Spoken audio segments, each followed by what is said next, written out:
Thank you. Morning everyone. While I get my notes ready, you can just go to John 2, where we're gonna speak about today. Just on the lighter side, I think it was grade 8 or 9. Then I got my first smartphone. I think it was a BlackBerry, and normally on Thursdays or Friday nights, before a rugby match, I will go on YouTube and watch some of my heroes matches, and I will type the name in, example Heinrich Besou or somebody that you will know, PSPs, and so I will watch a video and get pumped up and even struggle to go to sleep, and eventually fell to sleep, and then. During this week, when I was preparing for the sermon, I was listening to a few worship songs, and on the slides, the next one that's coming up was a movie of Billy Graham, and I thought, maybe I must watch this movie to get a bit pumped up for Sunday. And anyway, I watched the movie, and it was very encouraging. So just to tell you that on the lighter side. But as we're going to read through John about the wedding, I think we all know a wedding is a very excited thing. It's a new beginning. Two people, man and woman, come together and making promises to other, and it's a new beginning. So as we read it, I'm just going to first read the passage through, and then I will come back to it again. On the third day, a wedding took place in Cana in Galilee. Jesus' mother was there, and Jesus and his disciples had also been invited to the wedding. When the wine was gone, Jesus' mother said to him, "They have no more wine." "Woman, why do you involve me?" Jesus replied, "My hour has not yet come." His mother said to the servants, "Do whatever he tells you." Nearby stood 6 stone water jars, the kind used by the Jews for ceremonial washing, each holding from 20 to 30 gallons. Jesus said to the servants, "Fill the jars with water." So they filled them to the brim. Then he told them, "Now draw some out and take it to the master of the banquet." They did so, and the master of the banquet tasted the water that had been turned into wine, and did not realize where it came from. Thou the servants who had drawn the water knew. Then he called the bridegroom aside and said, "Everyone brings out the choice wine first, and then the cheaper wine after the guests have too much to drink. But you have saved the best till now." What Jesus did here in Cana of Galilee was the first of the signs through which he revealed his glory, and his disciples believed in him. I think we can just quickly close our eyes. Father, thank you that we can come this morning together to hear your word. Father, I pray that each one of us will open our hearts, open our spiritual ears, Father, so that we can receive your message. Father, thank you that we can come together as believers. And I just pray that you will be with us in this time, that you will protect every word that comes out of my mouth, that you will be with me and guide me. In Jesus' name, amen. Just a little bit background before we're going to get into the scripture. In the Jewish culture, to run out of wine was a very major social embarrassment, because in today's life, you can think about you inviting guests to your house, and you said nobody have to bring food and drinks and everything will be there, and then you serve everybody and you come to the last person and there the meat is finished. So in the Jewish culture, it was also a big embarrassment. And I think Jesus' mother obviously understood it, because she was right off to him and to tell him about the wine that is almost finished. I think if we must also remember this was the last words that Mary was recorded in the Bible, that we read about Mary and what that she was saying. And if we go to verse 4, and Jesus said to a woman, "What does this have to do with me?" So if you think about talking to your mother and you say woman, it doesn't sound very respectful. But in the Jewish culture, woman was a respectful word. In today's, it will almost seems like madam or ma'am. But I think also it was Jesus was starting his ministry there. So it was a time where he was not separate from his mother, but it's a time where he was moving into where he was only doing the will of the Father. So his mother had no more say really, because if we go to the scripture in I don't have that on the board, but you can just maybe write it down. I just want to read a few. In John 5 verse 19, it said, Jesus gave them the answer, very truly I tell you, the Son can do nothing by himself. He can do only what he sees his Father is doing, because whatever the Father does, the Son also does. John 8:29, and he who sent me is with me. He has not left me alone, for I always do the things that are pleasing to him. So in this conversation where Jesus' mother come up to him, Jesus must feel the prompting in his heart that, no, this is the will of my Father. I can go forth. I can go forward with this.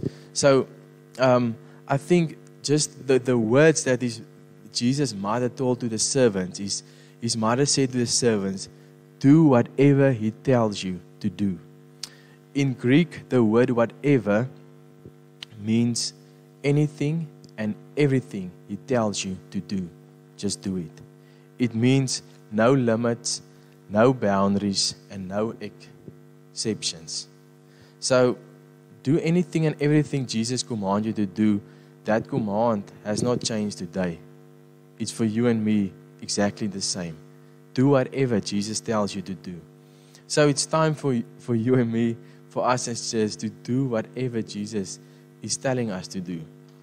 If we want revival in Middelburg, in South Africa, and in Middelburg Family Church, we need to do whatever Jesus tells us. I think we so many times we speak about, the church is not the building, but it's us. It's the people, the body of Christ coming together.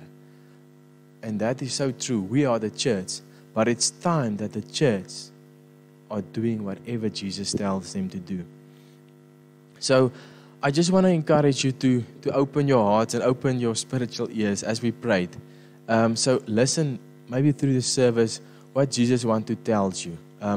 Because just afterwards, we're going to go into a time of communion and a time of ministry. And I just want to let us be obedient to what the Lord tells us. So why is it so important for us to do whatever Jesus is telling us? Why is it so important that we obey His word?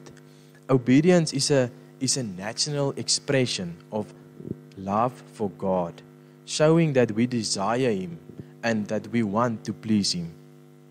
When we obey, we demonstrate our trust in God's wisdom and goodness, knowing that His ways are always the best for us. When we obey His word, obedience opens doors to God's blessing and allows us to experience the joy and the fulfillment that comes from walking in His path. Obeying God's commandments help us grow closer to Him and develop a deeper understanding of His will and character. Obedience helps us live a life that is aligned with God's purpose for us, bringing meaning and direction in our life. And I think how many of us struggle with this thing, what is my purpose in life? What is my meaning? What direction must I go? And we so many times get topped up with this thing of what is my purpose. But let's go back and do whatever God's telling you to do. And through that, you will find your purpose. You will find meaning. And you will start to develop a deeper understanding of His character and His will. So let us go back to the beginning and do whatever He tells us to do. The last one is when we obey God, we glorify Him and allow His light to shine through us. by impacting the world around us. So, yeah, that is just about obeying, and why is it so important, and the blessings that can also flow with that, with the obedient. I break up the scripture, the passage about John 2 for us, just to make it more practical and for you to take out into your daily life. So the first point that I want to make is we are the servants. If we read in verse 5, his mother said to the servants, do whatever he tells you to do. I think so many times we can get confused about servanthood in the world, about doing things and getting things done, and we're off to the next job and we're doing things done. But servanthood in the kingdom, there's a much deeper understanding to it. It must flow out of the heart. And it's very important that we, as children of God, understand that. Just to back it up with a few other scripture, we can go in 1 Corinthians 4 verse 1. We read, so then, let us be regarded as servants of Christ and stewards of the mysterious of God that he chooses to reveal. Psalm 100 verse 2 says, serve the Lord with gladness. And Deuteronomy 10 verse 12 say, serve the Lord your God with all your heart and with all your soul. Yeah, this is one of my favorite scriptures, is John 24 verse 15 is, as for me and my house, we will serve the Lord. So, the first point is we are servants of Jesus. But being a servant of Jesus, and at the other point is do whatever he tells you to do. Sometimes he's going to ask things of you that doesn't make sense. If we look at examples in the Bible, Moses and the Israelites, when they have to put blood of a lamb over the doorway, surely it didn't make sense for them. But they did it out of obedience. Naaman dipped 7 times in the Jordan. Priests take up the ark and step into the Jordan at the flood stage so that the river can stop. Joshua and his troops march around the walls of Jericho, and on the 7th day they need to shout. All these things that the Lord was telling his people on where we read in the Bible, those things surely didn't make sense to them also. But so the thing that I want to leave with you, being a servant of Jesus, the things that he's going to tell you, the things that you need to do, won't always make sense. But that's when we have to respond with a prompt obedience. We have to respond with complete obedience towards Jesus, and respond with an unquestioning obedience. So many times we seek God, and we seek his promises. We seek to hear his voice. We want to spend time with him. We put on worship videos until he starts to speak and he tells us what to do. Then we start to backtrack a little bit, and we want to hear again. We want to make sure we hear right. And there's nothing wrong with that. But what does the word tells us today is do whatever he tells you to do. Just do it. If we read in Proverbs 3 verse 5 to 6, it says, trust in the Lord with all your heart, and do not lean on your own understanding. In all your ways acknowledge him, and he will make straight your path. So the scripture is so clear to us this morning that we have to obey the word of the Lord, and as servants of Christ, that we have to be obedient to his word. And you know that the thing is, nobody actually gonna know if you're unobedient. There's one way people, sometimes you're gonna be obedient and the blessings is not immediately gonna come. But normally, after a while, the Lord comes and he blesses you in ways that you don't even thought he will bless you. So let us be obedient to the word of the Lord, and as servants of God. So many times we hear stories of people that was on the edge of suicide, and somebody just stopped by and say, Jesus loves you. and it turned the whole story around.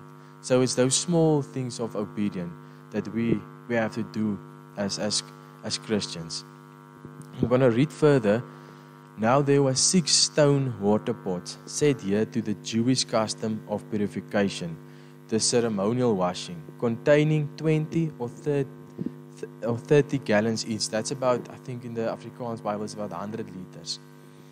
Jesus said to the servants, "Fill the water pots with water." So they filled them up to the brim. Then he said to them, "Draw some out now and take it to the head waiter of the banquet." So they took it to him. And when the head waiter tasted the water, which had turned into wine, not knowing where it came from. So just to take the story from the other side, the Jews used the water pots, the stone water pots, for they use it for purification, for external purification. So it was mostly a religious use in the Old Testament, where they believe before a ceremonial they will wash themselves externally.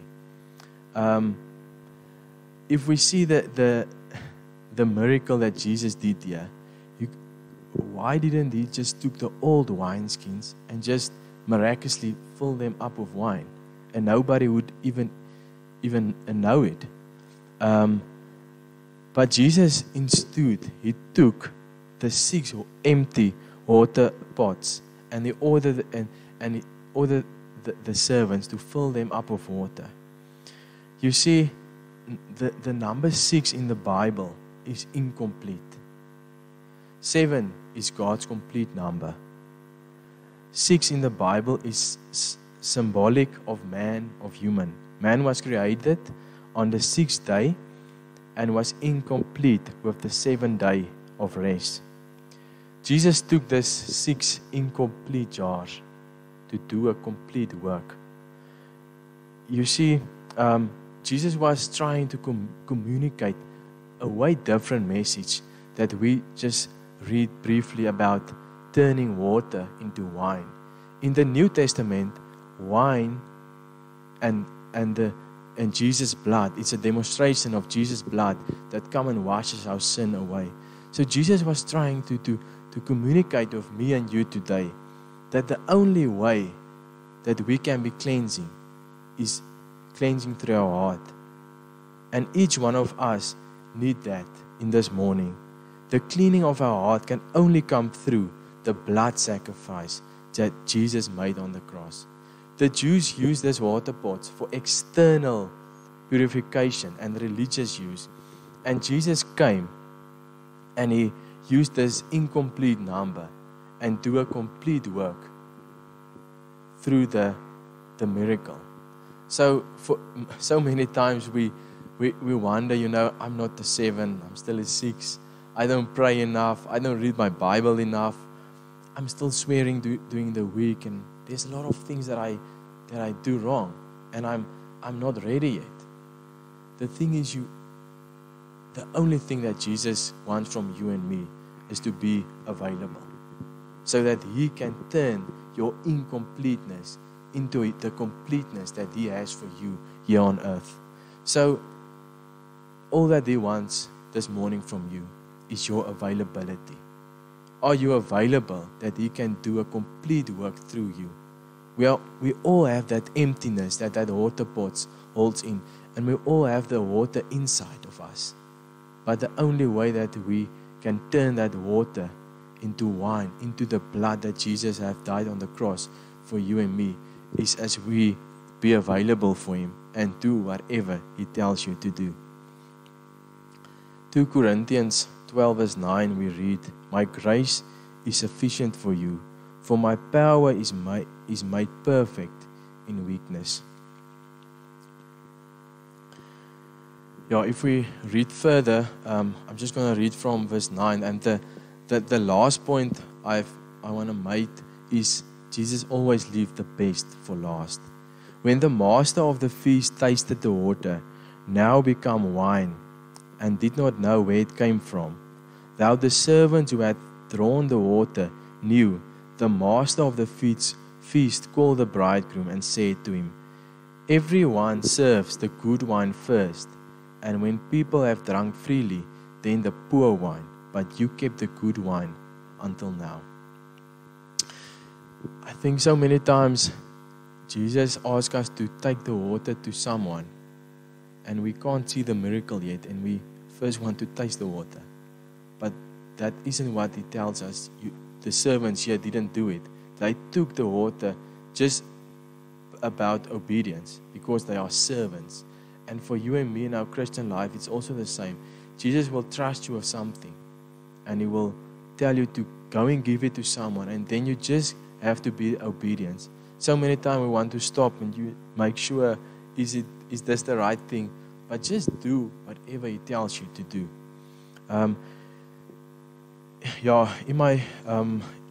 In the last part of this scripture, I just want to end off about Jesus' first miracle was the wedding, as we have just gone through it.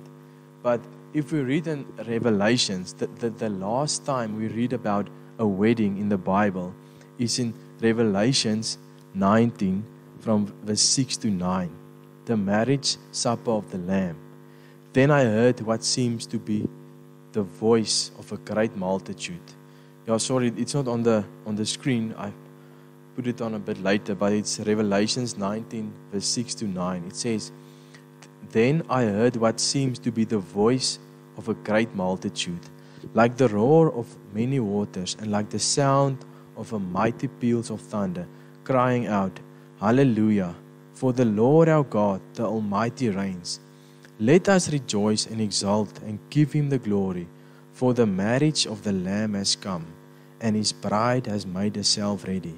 It was granted her to clothe herself with fine linen and bright and pure, for the fine linen is the righteousness deeds of the saints. And the angel said to me, Write this, Blessed are those who are invited to the marriage supper of the Lamb. And he said to me, These are the true words of God.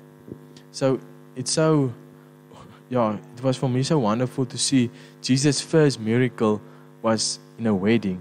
And then here in Revelation, he speaks again about a wedding when he's going to come and fetch his bride. I think, for now, we're going to go into a time of communion and just a ministry time. And I want to ask you this morning, whatever the Lord maybe prompt on your heart, or maybe just ask you to go and do communion with someone you never had communion before. So I want to ask you to, as we're going to move into a time of communion and a ministry time, I now will read us just a few scriptures about the communion, but I want to just ask you to take up the wine and the bread, the grape juice, and go to someone, whoever the Lord lays on your heart. If it's just to sit with your family, whatever you have to do, but let us be obedient. What more comfortable place to be obedient with believers?